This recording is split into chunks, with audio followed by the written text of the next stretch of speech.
All right. Let's make it. All right, I've been talking about this and saying I was going to make a little video about it, talking about it and all. For those of you who do not know, this is second edition. This is my original second edition book, and the only thing I have from that box set.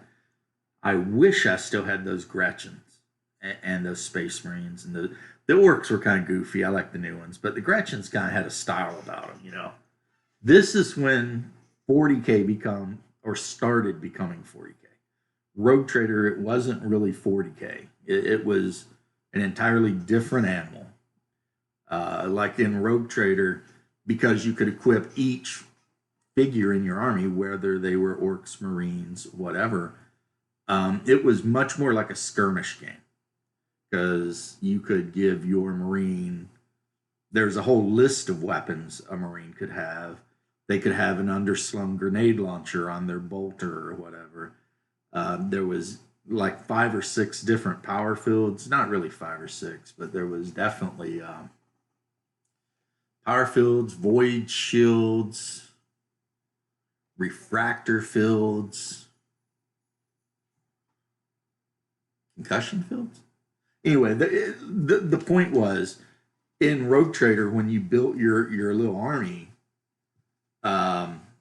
each model could be like a character. I mean, they could all be equipped however you wanted, and the Eldar were even crazier. So that was the thing. The back, like every version, since this edition, has a nice little what you do. So turn 1 is movement. Movement in this game, I'm trying to remember if it was 4 inches or 6. Then compulsory moves, and that's where you have to move. Also, I think in compulsory moves could be if somebody chucks a void grenade on the table.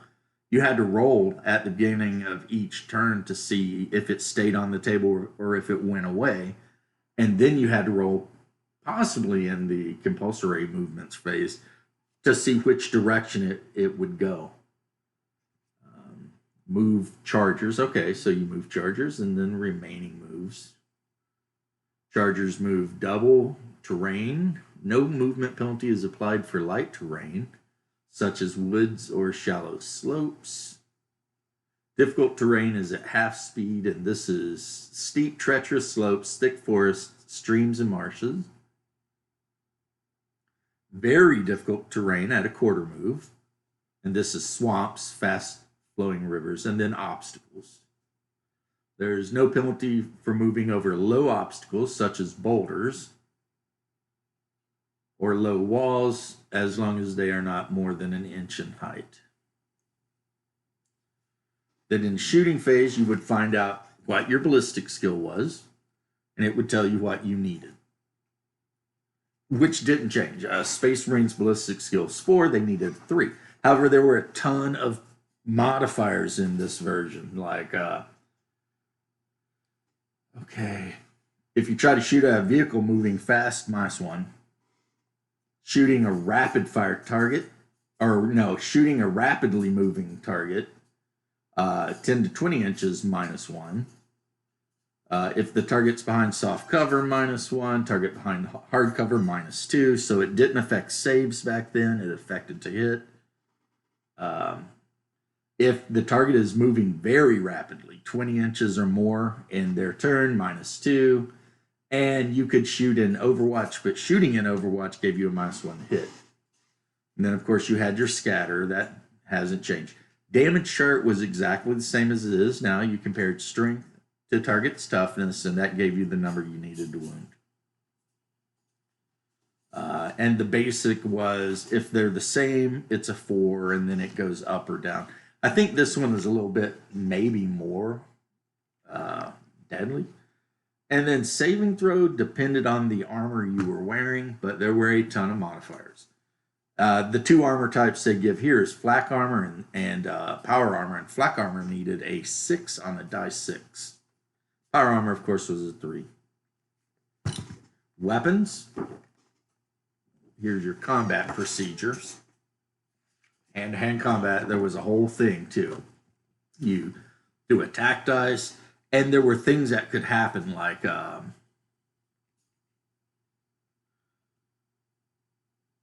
you and your opponent threw attack dice. There were fumbles that could happen. There were critical hits that could happen.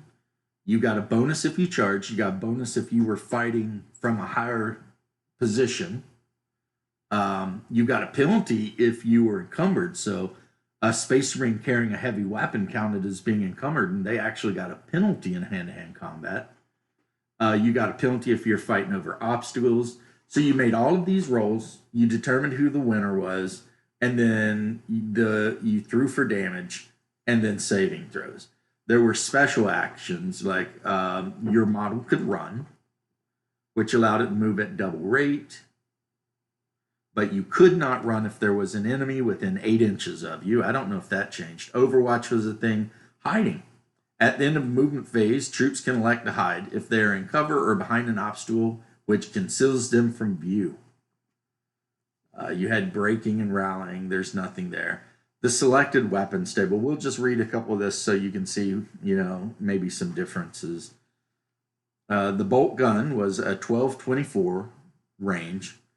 And the reason they had different ranges, you got +1 to hit at short range. So the Space Marine needs a 3+ to hit at more than 12 inches, but actually will hit on a 2+ at under 12 inches with his bolter. Strength 4, damage 1, save modifier 1, -1, which means that guy that needs a 6+ save gets no save. If you're wearing flak armor and you get with a bolter, you're just done. Bolt pistol. Short range up to 8 inches, long range up to 16, +2 to hit at short range. 1's always missed, by the way, in this game. The missile launcher had a 72-inch range, and firing crack, it did strength 8 hit that did die 10 damage with a -6 save modifier. So if you did shoot an enemy Space Marine with a crack missile and you hit him, he gets no save. He's just blown up. All right, the auto gun is very similar to the bolt gun, except it's strength 3 and has a save modifier of 0. The las cannon, I love this. It's range 60, strength 9, 2 dice 6 damage, -6 save mod. But it's a move or fire weapon. Heavy weapons in this version of the game were move or fire. So if you did have a heavy weapon in your tactical squad, that weapon couldn't move, but the other guys in TAC squad could move and still fire as long as you kept unit coherency. So it was pretty crazy. There's, let's see, about 15 types of hand grenades, support weapons, D cannons, battle cannons, scatter lasers, stud guns, mole mortars. So that's all in here. With armor penetration. Armor penetration, 2nd edition, worked completely different. It is pretty amazing. You pretty much would have a template that showed the front, back, and side of a vehicle, and it had you had this clear laminate grid, and you would aim where you wanted to hit with it. You put the grid over and kind of target where you wanted to hit. And then you'd roll 2 die 10, if I remember correctly, and that would modify. You would draw out and then up or whatever, and that would determine where the round actually hit. And then a vehicle would have a different armor value in different spots. So the front of a Leman Russ tank might be super heavily armored, whereas the back might be super weak, kind of like it is now, but totally 100 times more complicated. So yeah, web pistols, plasma pistols. Yeah, plasma pistols, how they worked in this is you got to roll a sustained fire die. The sustained fire die had like a lightning bolt or an explosion on one side, and then it had like a 1, a 2, a 3. And how it worked is when you fired your plasma pistol, you rolled that die, and that was how many actual attacks you got. But if you got the thing, the bad thing, if I remember correctly, it didn't kill you. It just made it where you could not fire that turn or the next turn. So close combat weapons. They got all kinds of stuff in here. Stuff that I don't even know. Manda blasters, power axe, lightning claws, Harlequin's kiss, chain fist, chain sword, bone sword, blades and saws. So a ton of stuff in there. And then your heavy weapons, you know, multi lasers and all that. That's all here too. Multi melta. 12 to 24-inch range. This dude is a mover fire, the multi melta. Had a 2-inch blast marker. Did 2 die 12 damage with a strength of 8, -4 armor save. And against the vehicles, its armor penetration was a die 6, 2 die 12, +8.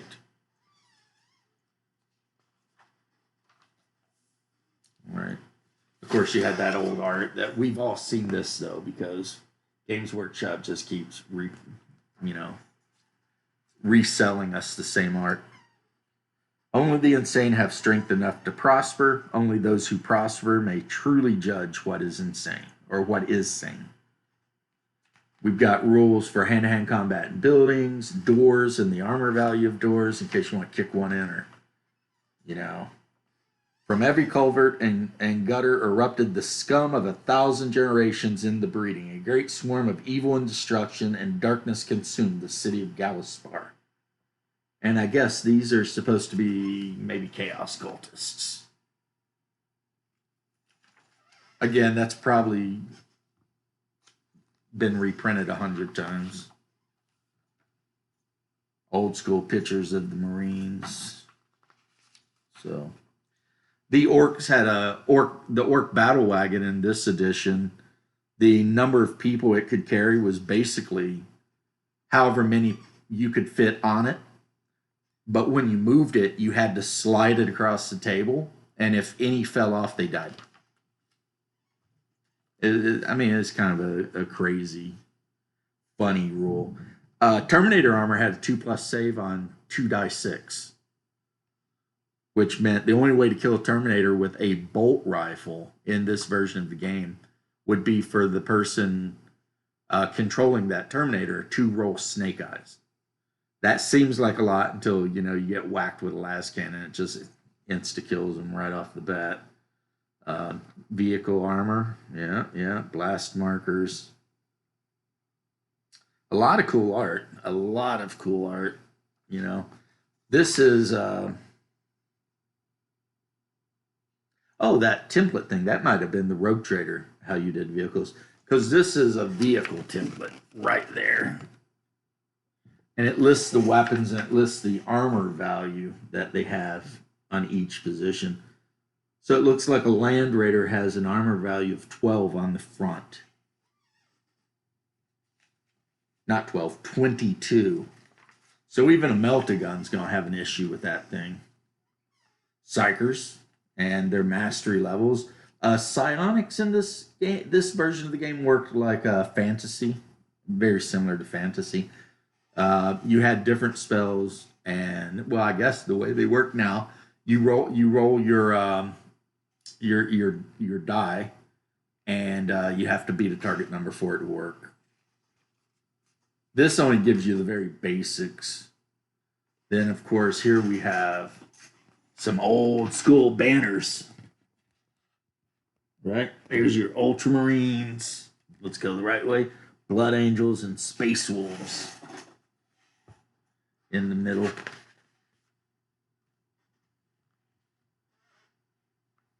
How to build heroic characters. Like how you would build a heroic character in here is you'd have your baseline, whatever it is, say a Marine. And if you made a champion, then he got +1 weapon skill, +1 ballistic skill, +1 initiative, +1 leadership. Whereas a mighty hero got +3 weapon skill, +3 ballistic skill, +1 strength, +1 toughness, +2 wounds, +3 initiative, +2 attacks, +2 leadership. So, I mean, instead of just giving you stat line for Space Marine Captain is this, it did it this way. I'm not sure why. Tons of special rules: terror, stupidity, frenzy, hatred, fear. Then we've got that dope ass old school. This is your old school second edition. There's Yarrick. That I believe might be Corbello. Maybe, I don't know. There's a scrap built right here. Scrap built brain crusher. I mean, it was still a thing back then. Orc players were just expected to build. No, that's a Blood Angel Space Marine Sergeant, but that character, that might actually be somebody. We've got our Eldar on this one. There's Ragnar. Except this Ragnar, hold on, Ragnar Blackmane, he's got blonde hair. What's up with that? Pretty sure if you read the book, he's got black hair, but whatever. Look at this guy. Imperial Assassin. Yeah.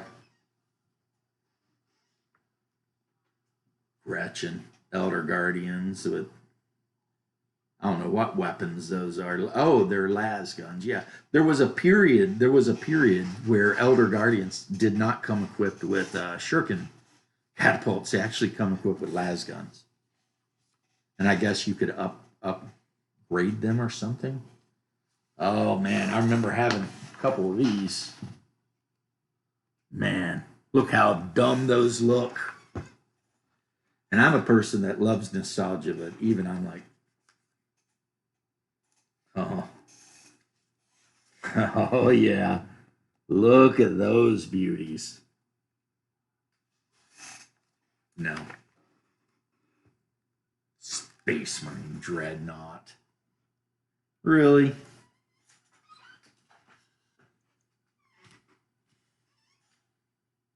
Now that's a Dreadnought.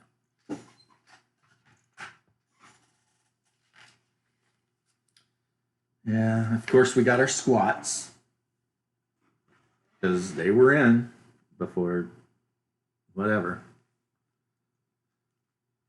And our various other things. It's kind of amazing how the Dire Avengers haven't changed.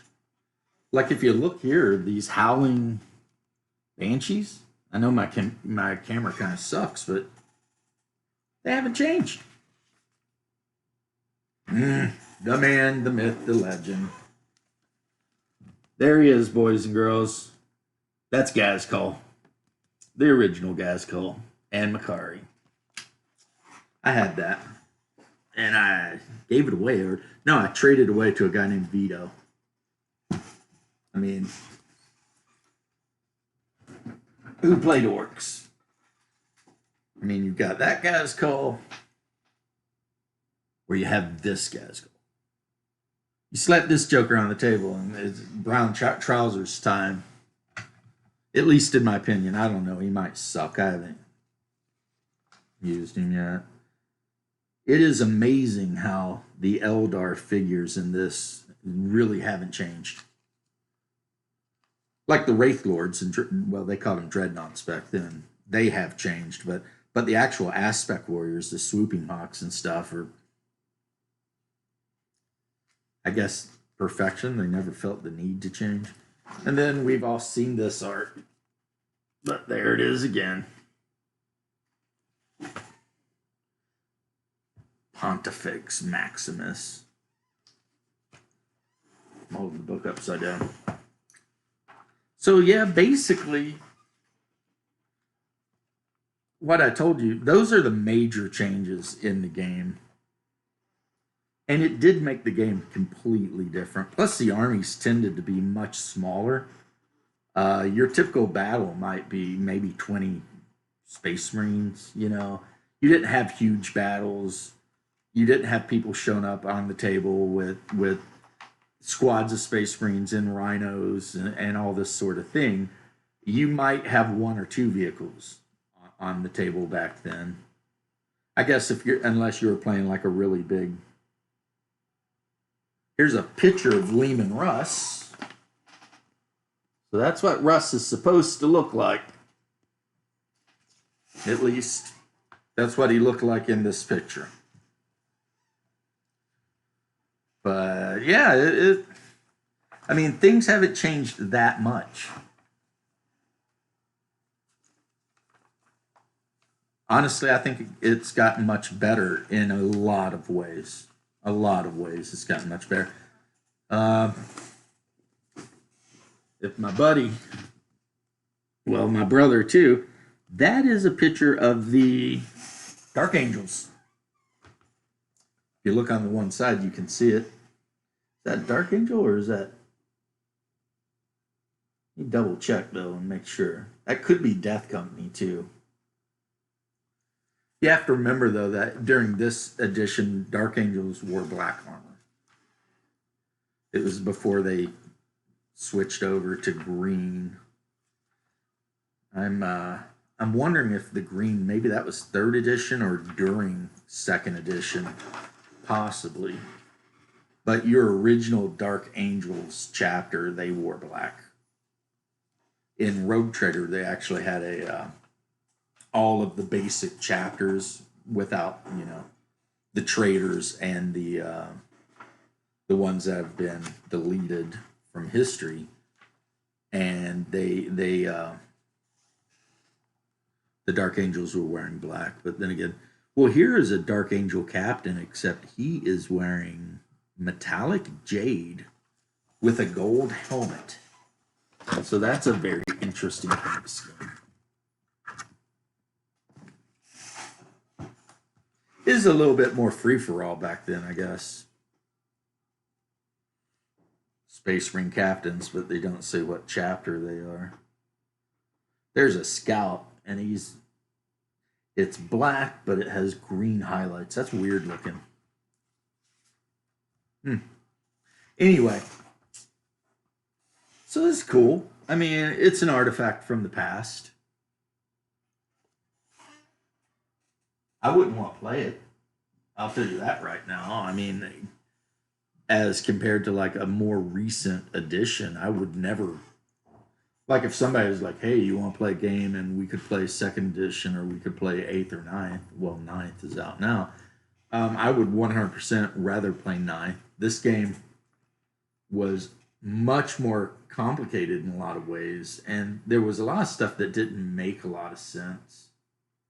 But the main thing was the miniatures were just ugly back then. I mean, they were just ugly. Just ugly. I've got about 30 squats left still in a box somewhere. Yeah, this is before the Tyrannid become the Tyrannid, and Carnifexes were called Screamer Killers.